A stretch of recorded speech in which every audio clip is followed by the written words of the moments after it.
Hi, my name is Joe Jackson. I'm a journalist, author, interviewer, and broadcaster who's interviewed roughly 1,400 celebrities over a 30-year period. In fact, I became an interviewer after meeting one of my music heroes, Leonard Cohen, on March the 1st, 1985. That's when I decided I must go out and track down more of my music heroes to talk with. As it transpired, it took me roughly 20 years to get to Gene Pitney, whose album, The Best of Gene Pitney, I'd owned and loved since 1970. So did I bring it along on the day and have Gene autograph it for me? You bet. Although that's something I didn't often do during interviews. But how could I not? My memories of Pitney went back to a time when I was 11 years old or so, sitting on the floor, watching Top of the Pops, and blown away by those high notes he hit at the end of his song, I'm Gonna Be Strong. How could I have known that precisely 40 years later, he and I would discuss not only that recording, but also the fact that on the track Little by Little, as I'd noted as a child when I read the back of the Stones' first album, it says he played piano. So what follows as part of my series of podcasts I call Singles, as in 45s, because they last roughly 5 minutes, is the clip where Gene Pitney and I discuss those sessions. And by the way, I didn't know that at the time the Stones hated each other. Did you? And then we discuss I'm Gonna Be Strong.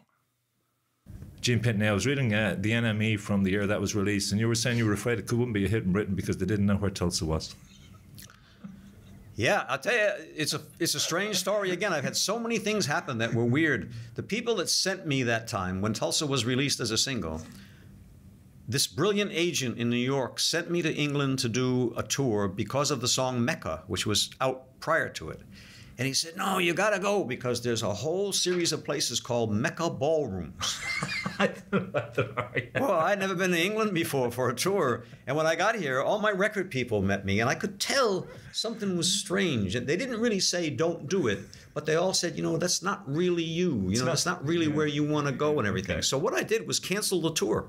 Okay. And the guy was going to sue me, but he had done enough things to break the contract. But I thought, while I'm here, I may as well do the television they've set up already. And I did the television with 24 Hours from Tulsa. But that was an incredibly fortuitous TV appearance, if I'm reading history right here. Thank You Lucky Stars, and Jagger and Richards walked in, and you were singing apparently a song that I want to play near the end if I didn't have a dime. And they thought you were, number one, so cool, number two, so professional in your performance, that they then wrote a song for you, and they picked up, I'm sure, a few tips from you.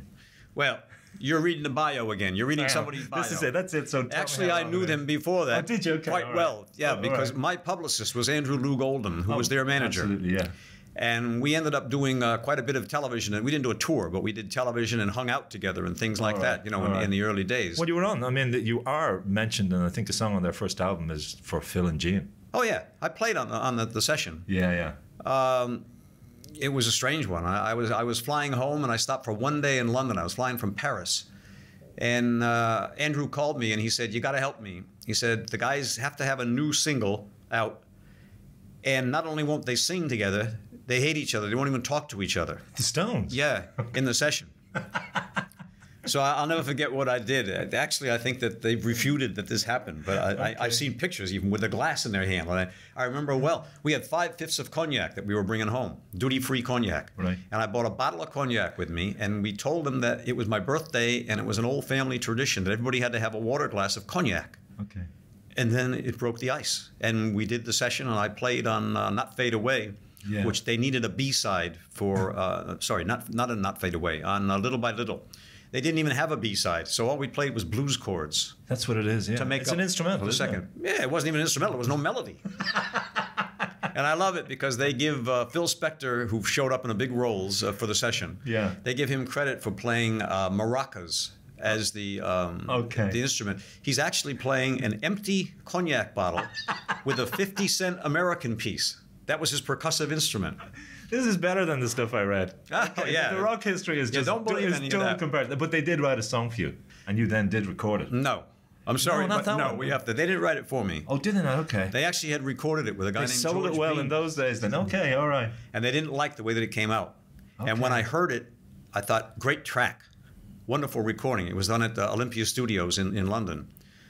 So I said to him, can I take it and rewrite the melody so it fits the kind of song that I'm doing now? And then I'll go in and do it. And if it comes out good, then we'll release it. Yeah. It did, and it was the first Jagger Richards song in the U.S. charts. That Girl Belongs to Yesterday. Yeah. Yeah. Right, okay. But they still got the money, I hope. They got the loot that you were saying in the NME at the time. They were going to get lots of loot from this. For it being successful? Yeah. I'm sure they did. Yeah, Okay. we're still getting paid for it. Yeah. Okay, so I'm afraid to mention any of the song now because you'll totally turn on its ass the history I've read about it. Okay, I just want to lead up to I'm Going to Be Strong. I mean, now I have read of this that you yourself were the architect of the sound in a way. You wanted to go from the guitar to throwing in the kitchen sink at the end. The Spectre-esque approach. Well, Barry Mann had played it for me, and Barry sang it with Cynthia Weil playing piano. And when he played it for me, at the end, he just sang, "I'll break down and cry," and held that note. While underneath it, Cynthia was playing the chords that moved up, this progression that went underneath it. And immediately I heard, I want to go where she's going. Okay. And he's just holding this note across here, which is the normal note to hit. So I sang that on the first vocal and then followed her top note going through that progression to get up to the top notes at the end. In this famous apocalyptic ending, as I've seen it described. Well, it can be scary at times, I'll tell you. Yeah. To go for. Yeah. Yeah. No, I've really been, it's gotten so much easier. I don't really know why. Over the last 10-year period. To get that. Yeah, I work out with a trainer just to... Vocally or physically? No, physically. Right. I work out 3 times a week with a trainer. And that's part of it, I think. The physical and the aerobic part of that. The other side of it is that I record with the entire tracks of the tour that I'm going to do in my recording studio at home 3 times a week, starting like a month to 6 weeks before a tour. I can't walk on stage and cold go out and do that show that I did last night that you saw. All right, you can't. okay. Vocally, you can't do it. You fall down. I mean, your voice will fall apart. Okay. So I have to practice. To prepare to get it ready. Yeah, so people who think it looks nice and casual walking out there and hearing, but wow, that's all he does is just walks out there and sings those songs. It doesn't work that Gene, way. it's called the art that conceals art. It's what? It's called the art that conceals art. Oh, yes. Where yes. it looks effortless, but it's Yeah. actually not. But for all the people who have related to this song on a personal level before I play it, did you ever break down and cry that deeply when someone left? No.